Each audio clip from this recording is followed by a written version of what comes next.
দুর্দান্ত জয়ে সিলেট পর্ব শুরু করেছে ফরচুন বরিশাল। দুর্বল রাজশাহীকে আবারও হারিয়েছে খান সাহেবের দলটি। গতকাল রাজশাহীকে হারানোর পেছনে বড় ভূমিকা ছিল তামিম ইকবালের। ব্যক্তিগত ৮৬ রানে অপরাজিত থেকে দলকে জয় এনে দিয়েই মাঠ ছেড়েছে তামিম ইকবাল। রাজশাহীর ১৬৮ রানের লক্ষ্য মাত্র ১৭ ওভার ৩ বলে ৩ উইকেট হারিয়ে রান তুলে নিয়েছে বরিশাল।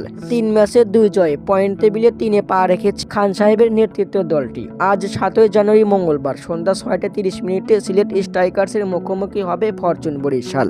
বিপিএলে ২ ম্যাচে খেলে ২টি হেরেছে সিলেট। দলটির ব্যাটিং পারফর্ম ভালো থাকলেও বোলিং অ্যাকশন একদম দুর্বল। বোলিং ব্যর্থতায় ২ ম্যাচ হেরেছে সিলেট। অন্যদিকে ব্যাটে বলে দুর্দান্ত ফর্মে রয়েছে ফরচুন বরিশাল। এবার বিপিএলে অন্যতম সেরা দল ফরচুন বরিশাল। সাবেক চ্যাম্পিয়ন দলটি এবার বিপিএলে শিরোপা জিততে চায়।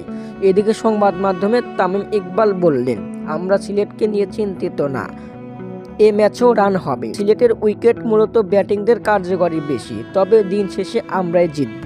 দর্শক, আপনাদের মতামত কি? সিলেট কি পারবে বরিশালকে হারিয়ে বিপিএলে প্রথম জয় তুলে নিতে? আপনাদের মতামত কি কমেন্টের মাধ্যমে জানিয়ে দিন। ধন্যবাদ।